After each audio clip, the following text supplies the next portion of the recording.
Hey guys, welcome back. Finally வந்து Poco X3 ரொம்ப நாள் நம்ம காத்துட்டு இருந்த ஃபோன் வந்து இந்தியாவில் லான்ச் பண்ணிட்டாங்க. பட் இந்த வாட்டி வந்து Poco எப்பவும் போல் ரீபிராண்ட் பண்ணாமல் புதுசாக வந்து ஒரு ஸ்மார்ட் ஃபோன் லான்ச் பண்ணியிருக்காங்க. இந்த ஸ்மார்ட் ஃபோன் வந்து குளோபலாக லான்ச் பண்ண Poco X3 கிடையாது. குளோபல் மாடல்லேருந்து சில சேஞ்சஸ்லாம் பண்ணி இந்தியாவுக்கு செப்பரேட்டாக எடுத்துகிட்டு வந்திருக்காங்க. ஸோ இன்றைக்கி நம்ம வீடியோவில் இந்த Poco X3யோட ஃபுல் அண்ட் டீட்டெயில் ஸ்பெசிஃபிகேஷன் பற்றி தான் பார்க்க போகிறோம். ஸோ நீங்கள் வந்து இதுதான் ஃபஸ்ட் டைம் நம்ம சேனலுக்கு வந்திருக்கீங்கன்னா வீடியோ வந்து கடைசி வரைக்கும் பாருங்கள். பார்த்துட்டு உங்களுக்கு பிடிச்சிருக்குன்னா மறக்காமல் சப்ஸ்கிரைப் பண்ணிக்கோங்க. இப்போ வாங்க வீடியோக்குள்ளே போகலாம். ஃபர்ஸ்ட் இந்த ஸ்மார்ட் ஃபோனோட ஸ்பெசிஃபிகேஷன் ஸ்டார்ட் பண்ணுறதுக்கு முன்னாடி சார் வேல்யூ என்ன கொடுத்துருக்காங்கன்னு பார்த்தலாம். ஹெட் சார் பார்த்தோன்னா 0.74 வாட் பர் கேஜி கொடுத்துருக்காங்க. பாடி சார் வேல்யூ வந்து 0.6 வாட் பர் கேஜி கொடுத்துருக்காங்க. ஸோ சார் வேல்யூ பொறுத்த வரைக்கும் போக்கோ சைட்லேருந்து ஒரு நல்ல ஜாப் பண்ணியிருக்காங்க. கம்மியான சார் வேல்யூ இருக்கிறதுனால இது பெஸ்ட் அப்படின்னு சொல்லிட்டு நம்ம பிளைண்டாக சொல்ல முடியாது. பேசிக்காக வந்து நீங்கள் 2 சிம் கார்டு போட்டு யூஸ் பண்ணும்போது இந்த கம்மியான சார் வேல்யூ மேக்ஸிமம் வந்து நீங்கள் கிராஸ் பண்ண மாட்டீங்க. பட் டவரே இல்லாத இடத்துல நீங்கள் கண்டிப்பாக வந்து ட்ராவல் பண்ணுவீங்க. இல்லை அந்த இடத்துல நீங்கள் ஸ்டே பண்ணியே இருக்கும்போது அந்த சிக்னல்ஸ்க்காக வந்து ஃபோனை வந்து எக்ஸ்டெண்டடாக புஷ் பண்ண ஸ்டார்ட் பண்ணும். ஸோ அந்த மாதிரி டைமில் இவங்க கொடுத்துருக்க சார் வேல்யூவை கிராஸ் பண்ணுறதுக்கு மேக்ஸிமம் சான்சஸ் இருக்குது. பட் அது எந்த அளவுக்கு வந்து ரீச் ஆகும்னு சொல்லிட்டு நம்மளால் கெஸ்ஸும் பண்ண முடியாது.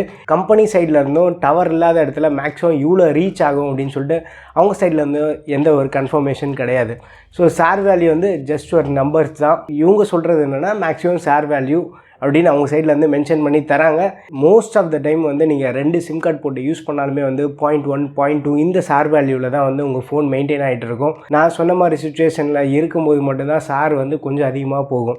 ஸோ இந்த சார் வேல்யூ பற்றி டீட்டெயிலாக தெரிஞ்சுக்கணுன்னா நம்ம சேனலில் ஏற்கனவே ஒரு வீடியோ போட்டிருக்கோம். ஸோ அதை நீங்கள் செக் பண்ணி பார்க்கலாம். ஒரு வாட்டி செக் பண்ணி பார்த்துட்டு உங்கள் ஒப்பீனியன்ஸ் எல்லாமே வந்து கீழே கமெண்ட்டில் மென்ஷன் பண்ணுங்கள். ஸோ இந்த ஸ்மார்ட் ஃபோனோட டிசைன்னு பார்க்கும்போது போக்கோ அப்படின்ற ஒரு போல்டு அப்பியரன்ஸ் வந்து நம்மளுக்கு தெரியுது. அண்ட் கேமரா மாடியூலுமே வந்து இந்த வாட்டி கொஞ்சம் டிஃப்ரெண்ட்டாக வந்து ட்ரை பண்ணியிருக்காங்க. டக்குன்னு பார்க்குறதுக்கு வந்து இது ஒரு வித்தியாசமான ஸ்மார்ட் ஃபோன் மாதிரி தான் தெரியுது. அண்ட் இவங்க வந்து டெக்ஸ்டர் ஃபினிஷ் கொடுத்துருக்காங்க. பேக் சைடில் கொஞ்சம் கேர்டாக இருக்குது. வெயிட் வந்து ஈக்குவலாக டிஸ்ட்ரிபியூட் பண்ணி கொடுத்துருக்கோம். ஃபோன் வந்து ரொம்ப பல்கியாக இருக்காது அப்படின்னு சொல்லிட்டு போக்கோ டீம்லேருந்து சொல்கிறாங்க. பட் இந்த ஸ்மார்ட் ஃபோனோட திக்னஸ் வந்து 10 mm இருக்குது. ஸோ 10 mm திக்னஸ்ன்றது வந்து ரொம்பவே அதிகம் தான். அதுக்கேற்ற மாதிரி வெயிட் வந்து ரொம்ப அதிகமாக இருக்குது. 225 கிராம், கிட்டத்தட்ட 1/4 கிலோ வெயிட் இருக்குது. ஸோ ஃபோனோட டிஸ்பிளே வந்து இந்த வாட்டி பெருசாக இருக்குது. அது மட்டும் இல்லாமல் பேட்ரி கெப்பாசிட்டி அதிகமாக கொடுத்துருக்காங்க. ஸோ இதெல்லாம் வந்து ஒரு முக்கியமான காரணம், வெயிட் வந்து ஏற்றி விட்டுருச்சு. பட் இதில் என்ன அப்படின்னா இவங்க வந்து பிளாஸ்டிக் பேக் தான் கொடுத்துருக்காங்க, கிளாஸ் பேக் கொடுக்கல. அது வரைக்கும் பெரிய சந்தோஷம். போக்கோ X2வில் நம்ம வந்து கிளாஸ் பேக் பார்த்துருந்தோம். ஸோ கிளாஸ் பேக் யூஸ் பண்ணதுனால போக்கோ X2 வெயிட்டாக இருந்தது. பட் இந்த ஸ்மார்ட் ஃபோனை பேட்ரி கெப்பாசிட்டி அதிகமாக இருக்கிறதுனால வெயிட்டாக இருக்குது. பட் இவங்க வந்து பிளாஸ்டிக் யூஸ் பண்ணதே வந்து ஒரு நல்ல விஷயம் தான். இவங்க வந்து கிளாஸ் யூஸ் பண்ணியிருந்தாங்கன்னா இன்னொரு 15-20 கிராம் வந்து எக்ஸ்ட்ரா ஆகிட்ருக்கும். அதுக்கப்புறமா வந்து இது ஃபோன்னே சொல்ல முடியாது, பவர் பேங்க்குன்னு தான் சொல்லணும். ஸோ ஃபோன் வந்து நம்ம வாங்கி பார்த்தா மட்டும்தான் வந்து வெயிட் மேனேஜ்மெண்ட் எந்த அளவுக்கு பண்ணியிருக்காங்கன்னு தெரியும். பட் சிங்கிள் ஹேண்டட் யூஸேஜ் பண்ணோன்னு சொல்லிட்டு கனவுல கூட நினச்சி பார்க்காதீங்க. ரொம்ப பெரிய டிவைஸ், வெயிட் வந்து ரொம்ப அதிகம். அண்ட் மற்ற ஃபீச்சர்ஸ்னு பார்த்தா IP53 ரேட்டிங் கொடுத்துருக்காங்க. இது வந்து வாட்டர் ப்ரூஃப் கிடையாது.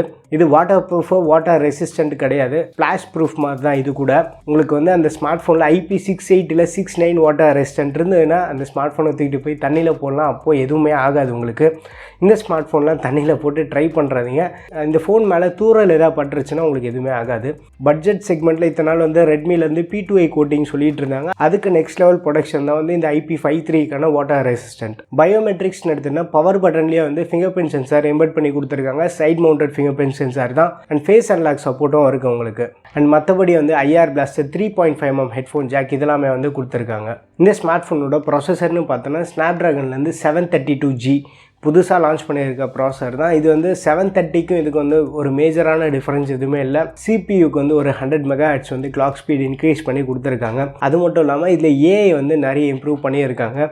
ஸோ ஏஐ இம்ப்ரூவ்மெண்ட்டு தான் வந்து இதில் ஹியூஜாக இருக்குது. ஸோ இது வந்து ஒரு 8 கோர் ப்ராசஸர் தான். இதில் 8 கோருமே வந்து Cryo 470 based core. So Cryo கோர்ஸ்னாலே குவால்காமோட கஸ்டம் கோர் தான், அவங்களே வந்து டிசைன் பண்ணுறது.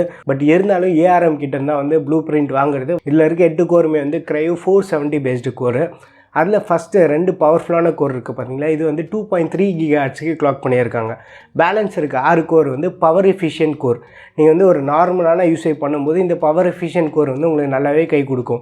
இது வந்து 1.8 GHz கிளாக் பண்ணியிருக்காங்க. நீங்கள் ஃபோன் வந்து ரொம்ப ஹெவியாக புஷ் பண்ணும்போது மல்டி டாஸ்கிங்லாம் பண்ணும்போது இந்த பவர்ஃபுல்லான கோர் இருக்குது பார்த்தீங்களா, 2.3 GHz கிளாக் பண்ணியிருக்காங்க. அது வந்து நம்மளுக்கு நல்லாவே ஹெல்ப் பண்ணும். இந்த Cryo ஆர்கிடெக்சரில் பில்டான கோர்ஸ் எல்லாமே வந்து நல்ல பவர் எஃபிஷியண்ட்டாக இருக்கும் உங்களுக்கு. ஸோ இந்த SoC வந்து 8 nanometer ஆர்கிடெக்சரில் பில்ட் பண்ணியிருக்காங்க. இதனால் உங்களுக்கு வந்து நல்ல பவர் எஃபிஷியண்ட்டாகவே இருக்கும். பவர் எஃபிஷியன்ட் மட்டும் இல்லை, நல்ல பவர்ஃபுல்லாக கூட இருக்கும். டைம் வந்து 720G 730Gக்கு கம்பேர் பண்ணும்போது நல்ல பவர்ஃபுல்லான CPU தான் இது. அண்ட் ஜிபியூன்னு எடுத்துட்டோம்னா அட்ரினோ 618க்கான ஜிபியூ 720G 730Gயில் பார்த்தா அதே ஜிபியூ தான் இதையும் கொடுத்துருக்காங்க. அண்ட் ஏஐ இம்ப்ரூவ்மெண்ட்ஸும் பண்ணியிருக்காங்க. CPU அண்ட் ஜிபியூவில் வந்து ஒரு பெரிய அளவுக்கு வந்து மார்ஜினல் இம்ப்ரூவ்மெண்ட் கிடையாது. பட் ஆனால் அந்த ஏஐ கேப்பபிலிட்டி மட்டும் 70% வந்து இதில் அதிகமாக இருக்கிறதா சொல்கிறாங்க.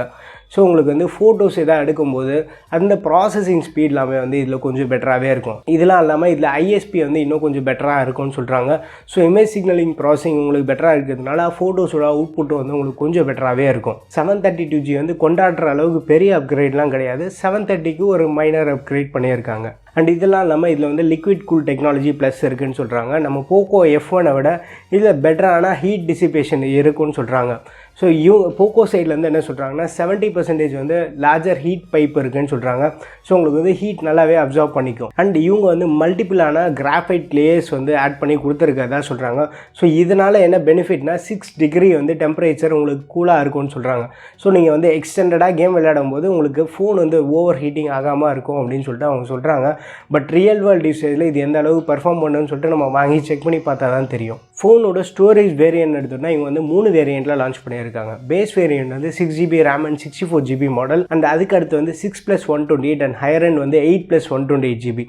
இதுக்கு வந்து UFS 2.1 சப்போர்ட் இருக்குது. And twelve channel LPDDR 4X RAM வந்து யூஸ் பண்ணியிருக்காங்க. ஸோ ஒரு நல்ல டீசெண்டான பர்ஃபார்மன்ஸ் வந்து நம்ம இதுலேருந்து எதிர்பார்க்கலாம். ஆனால் ஸ்டோரேஜ்க்கு டெடிக்கேட்டடாக வந்து SD கார்டு ஸ்லாட் சப்போர்ட் கொடுக்கல. ஹைப்ரிட் ஸ்லாட் தான் இருக்குது. நீங்கள் ஒன்று வந்து 2 சிம் கார்டு யூஸ் பண்ணலாம், இல்லை ஒரு சிம் கார்டு ஒரு SD கார்டு போட்டு யூஸ் பண்ணலாம். ஸோ என்னோட சஜஷன் என்னென்னா நீங்கள் இந்த ஸ்மார்ட் ஃபோன் தான் வாங்க போகிறதா தான் மினிமம் அந்த 128GB மாடல் கன்சிடர் பண்ணுறது ஒரு பெஸ்ட்டான ஆப்ஷனாக இருக்கும். அடுத்து நம்ம டிஸ்பிளேன்னு எடுத்துகிட்டோம்னா 6.67 இன்ச் கொண்ட ஃபுல் ஹை டெஃபினேஷன் டிஸ்பிளே கொடுத்துருக்காங்க. இதுக்கு வந்து 240 Hz வந்து டச் சாம்பிளிங் ரேட் இருக்குன்னு சொல்கிறாங்க. ஸோ 240 Hzன்றது வந்து இந்த பட்ஜெட்டில் கொஞ்சம் அதிகம் தான். ஸோ நீங்கள் டச் பண்ண உடனே இன்ஸ்டண்ட்டாக இருக்கும் அந்த ரெஸ்பான்ஸ் எல்லாமே. அண்ட் இதெல்லாம் இல்லாமல் 120 Hz ரெஃப்ரெஷ் ரேட் இருக்குன்னு சொல்கிறாங்க. 20:9 ஆஸ்பெக்ட் ரேஷியோவில் இருக்குது இந்த டிஸ்பிளே. ஸோ இதனால் 91.25% வந்து ஸ்க்ரீன் டு பாடி ரேஷியோ உங்களால் அச்சீவ் பண்ண முடியுது. பெசல்ஸ்லாம் பார்க்கும்போது ஓரளவு டீசெண்டாக இருக்குது, ரொம்ப பெருசாலாம் இல்லை. டிஸ்பிளேல மற்ற ஃபீச்சர்ஸ்னு எடுத்துகிட்டோம்னா புதுசாக வந்து டைனமிக் சுவிட்ச் அப்படின்னு சொல்லிட்டு இன்ட்ரடியூஸ் பண்ணியிருக்காங்க. நீங்கள் நார்மலாக கேலரியில் ஃபோட்டோஸ்லாம் பார்க்கும்போது ஸ்க்ரீனுக்கு வந்து அதிகமாக லோட் இருக்காது. அந்த டைமில் வந்து 120 Hz வந்து ரெஃப்ரெஷ் பண்ணிகிட்டே இருந்தால் பேட்டரிக்கு தான் வந்து ட்ரெயின் அதிகமாக இருக்கும். ஸோ அந்த மாதிரி டைமில் ஸ்க்ரீன் வந்து 60 or 90 Hzல ஒர்க் ஆகும். நீங்கள் 120 Hz எங்கெல்லாம் தேவைப்படுதோ அந்த இடத்துல வந்து உங்களுக்கு 90, 120 இந்த மாதிரி வந்து அதுவே வந்து ஆட்டோமேட்டிக்காக ஸ்விட்ச் ஆகும் உங்களுக்கு. ஸோ இது வந்து புதுசாக இவங்க சாஃப்ட்வேரில் இன்ட்ரடியூஸ் பண்ணியிருக்காங்க. அண்ட் இதெல்லாம் இல்லாமல் HDR10 சப்போர்ட்டும் இருக்குது, Wide 1L1 சர்டிஃபிகேஷனும் இருக்குது. ஸோ Wide 1L1 சர்டிஃபிகேஷன் இருக்கிறதுனால உங்களால் வந்து Amazon, Netflix இந்த மாதிரி ஆன்லைன் ஸ்ட்ரீமிங் பிளாட்ஃபார்மில் HD வீடியோ வந்து உங்களால் ஸ்ட்ரீம் பண்ணி பார்க்க முடியும். அண்ட் மல்டிமீடியான்னு எடுத்துகிட்டோம்னா இந்த ஸ்மார்ட் ஃபோனில் வந்து 3.5mm ஹெட்ஃபோன் ஜாக் இருக்குது. ஸோ நல்ல வேலை வந்து அதை ரிமூவ் பண்ணல. ஹைரஸ் ஆடியோ சப்போர்ட் கொடுத்துருக்காங்க. அண்ட் குவால்காமோட ஆப்டெக்ஸ் HD சப்போர்ட்டும் இருக்குது. ரீசெண்டாக வந்து போட் 335லையும் வந்து இந்த ஆப்டெக்ஸ் HD சப்போர்ட் பார்த்துருந்தோம். ஸோ அந்த டெக்னாலஜி வந்து இதுலேயும் கொடுக்கறது ஒரு நல்ல விஷயம் தான். ஒயர்லெஸில் ப்ளூடூத் ஹெட்செட்லலாம் நீங்கள் பாட்டு கேட்கும்போது அந்த எக்ஸ்பீரியன்ஸ் இன்னும் கொஞ்சம் பெட்டராகவே இருக்கும். இதெல்லாம் இல்லாமல் முக்கியமான விஷயமே வந்து ஸ்டீரியோ ஸ்பீக்கர் சப்போர்ட் கொடுத்துருக்காங்க. ஸோ பாட்டமில் single fairing speaker and earpiece வந்து ஸ்பீக்கராக டபுள் ஆகும். ஸோ டோட்டலாக வந்து 2 ஸ்பீக்கர் சப்போர்ட் கொடுத்துருக்காங்க. ஸோ இந்த மாதிரி ஃபீச்சர்ஸ்லாம் பார்க்கும்போது இது ஒரு மல்டிமீடியா ஸ்மார்ட் ஃபோன் மாதிரி தான் தெரியுது. பட் கேமிங்காகவும் வந்து நல்லா கான்சன்ட்ரேட் பண்ணி கொடுத்துருக்காங்க. அண்ட் சாஃப்ட்வேர்னு எடுத்துகிட்டோன்னா MIUI 12 பேஸ்டு Android 10ல் தான் வருது. ஆனால் இதில் வந்து உங்களுக்கு போக்கோ லான்ச்சர் வருது, ஆட்ஸ் இருக்காது, இந்த மாதிரி நிறைய ஃபீச்சர்ஸோடு வருது. அண்ட் போக்கோ சைட்லேருந்து என்ன சொல்கிறாங்கன்னா நைட் மோடு வந்து இம்ப்ரூவ் பண்ணியிருக்குன்னு சொல்கிறாங்க. சாஃப்ட்வேரில் gold vibes mode, cyberpunk mode, skyscaping mode இந்த மாதிரி புதுசாக ஃபீச்சர்ஸ் எல்லாமே வந்து இன்ட்ரடியூஸ் பண்ணியிருக்கதா சொல்கிறாங்க. அண்ட் கேமரான்னு எடுத்துகிட்டோன்னா இந்த வாட்டி வந்து 5 கேமரா செட்டப்போட வருது. ஃப்ரண்ட் வந்து எப்பவும் போல் போக்கோவோட சொந்த சொத்து 20 மெகாபிக்சல் கேமராவில் தான் வருது. போக்கோ F1லையும் சரி X2லையும் சரி அதே 20 மெகாபிக்சல் கேமராவில் தான் கொடுத்தாங்க. ஸோ இதுலேயும் வந்து அதே செட்டப் தான். மெயின் கேமரா மட்டும் அந்த சென்டர் பஞ்சோல் டிஸ்பிளேல கொடுத்துருக்காங்க. அண்ட் பேக் கேமரான்னு எடுத்தோம்னா சோனி IMX 682 சென்சார் யூஸ் பண்ணியிருக்காங்க. ஸோ இது வந்து பேசிக்காக ஒரு 16 மெகாபிக்சல் சென்சார் தான். பட் இவங்க பிக்சல் பின்னிங் டெக்னாலஜி இதில் யூஸ் பண்ணியிருக்கிறதுனால 64 MPக்கான அவுட்புட்டும் வந்து நமக்கு கிடைக்கும். ஸோ அவங்க வந்து 64 MP சென்சார் அப்படின்னு சொல்லிட்டு மார்க்கெட்டிங் பண்ணுறாங்க. அதில் எதுவும் தப்பு இல்லை. அண்ட் மற்றபடி வந்து 13 மெகாபிக்சலுக்கான அல்ட்ரா ஒயிட் கேமராவும் கொடுத்துருக்காங்க. ஸோ இந்த பட்ஜெட்டில் நார்மலாக நம்ம வந்து ஒரு 8 MP அல்ட்ரா ஒயிட் பார்ப்போம். பட் இந்த வாட்டி வந்து அல்ட்ரா ஒயிட் வந்து ஒரு நல்ல ஸ்டெப்பப்பாகவே இருக்குது. மற்ற 2 சென்சார் வந்து பேருக்கு 2 சென்சார் கொடுப்பாங்க பார்த்தீங்களா. 2MP மேக்ரோ 2MP டெப்த் அது வந்து கூட வந்துருச்சு. ஸோ ஸ்பெக்ஸ் வைஸ் பார்க்கும்போது கேமரா வந்து நல்ல சாலிடான ஸ்பெக்ஸாக கொடுத்துருக்காங்க. ஸோ இப்போதைக்கு அண்டர் 25,000 நம்ம பார்த்தோன்னா Poco X2 still one of the best camera centric smart ஃபோனாக தான் இருக்குது. ஸோ இந்த ஸ்மார்ட் ஃபோன்லேயும் வந்து நம்ம கேமரா பெஸ்ட்டாக எதிர்பார்க்கலாம். அது மட்டும் இல்லாமல் இவங்க வந்து Snapdragon 732ல் ISP வந்து கொஞ்சம் இம்ப்ரூவ் பண்ணியிருக்குன்னு சொல்கிறாங்க. இதனால் பெட்டரான லோ லைட் ஃபோட்டோஸ் நம்ம எதிர்பார்க்கலாம். பட் எல்லாமே வந்து வாயிலேயே சொன்னால் பார்த்தாது. பட் ரியல் வேர்ல்டு யூசேஜில் இது எப்படி பர்ஃபார்ம் பண்ணுதுன்னு சொல்லிட்டு நம்ம வாங்கி செக் பண்ணி தான் தெரியும். இந்த ஸ்மார்ட் ஃபோனோட பேட்டரி கெப்பாசிட்டின்னு பார்த்தோன்னா 6000 mAh பேட்டரி இருக்குது. அதுக்கு சப்போர்ட் பண்ணுற மாதிரி 33 வாட்க்கான ஃபாஸ்டர் சப்போர்ட்டும் இருக்குது. டைப் சிக்கான போர்ட் தான் வந்து இதில் யூஸ் பண்ணியிருக்காங்க. இந்த ஸ்மார்ட் ஃபோன் வந்து 29th ஃப்ளிப்கார்ட்டில் ஃபர்ஸ்ட் சேல் போடுறாங்க. ஸோ நீங்கள் எத்தனை பேர் வந்து இந்த ஸ்மார்ட் ஃபோன் வாங்க போகிறீங்கன்னு சொல்லிட்டு கீழே கமெண்ட்டில் மென்ஷன் பண்ணுங்கள். அண்ட் இந்த ஸ்மார்ட் ஃபோன் வாங்குறதுக்கு முன்னாடி அந்த வெயிட்டை மட்டும் கொஞ்சம் பார்த்துக்கோங்க. நீங்கள் 225 grams இருக்குது. திக்னஸ் வந்து 10 mm இருக்குது. ஸோ கேஸ்லாம் போட்டிங்க அப்படின்னா இன்னும் கொஞ்சம் திக்காக இருக்கும். ஸோ இதெல்லாமே வந்து மைண்டில் வச்சுக்கோங்க. ஏன்னா எனக்கு ஒரு தின்னான மொபைல் தான் வேணும், லைட் வெயிட்டான மொபைல் வேணும் அப்படின்னு நினைக்கிறவங்க வந்து இந்த ஸ்மார்ட் ஃபோனை உங்கள் ஃப்ரெண்ட்ஸ் யாராச்சும் வாங்கினாங்க அப்படின்னா அவங்ககிட்டருந்து வாங்கி யூஸ் பண்ணி பார்த்துட்டு அதுக்கப்புறமா நீங்கள் வாங்குங்க. ஸோ ஓவராலாக வந்து நம்ம ஸ்பெக்ஸ் வைஸ் பார்த்தோன்னா ரொம்பவே சாலிடான ஸ்பெக்ஸாக கொடுத்துருக்காங்க. ப்ரைஸிங் சொல்ல மறந்துட்டு பார்த்தீங்களா, அந்த base variant 6GB RAM and 64GB model வந்து 17,000 லான்ச் பண்ணியிருக்காங்க. 6+128GB இருக்குது பார்த்தீங்களா, இது வந்து 18,500. ஹையர் அண்ட் வேரியன்ட் 8+128GB வந்து 20,000 லான்ச் பண்ணியிருக்காங்க. இந்த ஸ்மார்ட் ஃபோனில் நான் என்ன டெஸ்ட் பண்ணி பார்க்கணும்னு நினைக்கிறேன்னா Poco X2ல் 128 ரெஃப்ரெஷ் ரேட் கொடுத்தாங்க. நான் யூஸ் பண்ணதில் Snapdragon 730G வந்து 128 வந்து மேனேஜ் பண்ணக்கூடிய கேப்பபிலிட்டி இல்லை. அங்கங்கே நம்மளுக்கு லைட்டாக லேகு ஸ்டட்டர் இருந்தது. பட் அதுவே வந்து நார்மல் 60 Hzல யூஸ் பண்ணப்போ அந்த மாதிரி ஒரு லேகே இல்லை. ஸோ ஃபஸ்ட்டு முக்கியமான விஷயம் வந்து இந்த 732G வந்து இந்த 128 டிஸ்பிளே வந்து எப்படி மேனேஜ் பண்ணுதுன்னு நம்ம செக் பண்ணி பார்க்கணும்.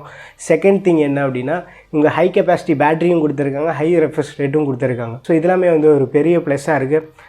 மூணாவது விஷயம் நான் பர்சனலாக செக் பண்ணி பார்க்க வேண்டியது, ஸோ இந்த வெயிட்டு தான் வந்து என்னை பெருசாக யோசிக்க வைக்குது. 225 கிராம். ஸோ இவங்க இன்னும் ஸ்க்ரீன் சைஸ் கொஞ்சம் பெருசு பண்ணி ரவுண்டாக அந்த 6.95 inch இல்லை 7 inch கொடுத்துருக்கலாம். ஸோ நான் வந்து இந்த ஸ்மார்ட் ஃபோன் புக் பண்ணலான்னு தான் இருக்கேன். உங்கள் ரெஸ்பான்ஸ் பொறுத்து தான் வந்து நான் இந்த ஸ்மார்ட் ஃபோன் புக் பண்ணுறதும் புக் பண்ணாததும். ஸோ இந்த ஸ்மார்ட் ஃபோன் வந்து நீங்கள் எத்தனை பேர் இன்ட்ரெஸ்டடாக இருக்கீங்கன்னு சொல்லிட்டு கீழே கமெண்ட்டில் மென்ஷன் பண்ணுங்கள். அண்ட் இந்த வீடியோ வந்து உங்களுக்கு இன்ஃபர்மேட்டிவாக இருந்தது அப்படின்னா வீடியோ வந்து மறக்காமல் லைக் பண்ணுங்கள், உங்கள் ஃப்ரெண்ட்ஸ்க்கு வந்து ஷேர் பண்ணுங்கள். அண்ட் ஃபைனலாக வந்து சப்ஸ்கிரைப் பண்ணிவிடுங்க. அடுத்த ஒரு வீடியோவில் சந்திப்போம். பை.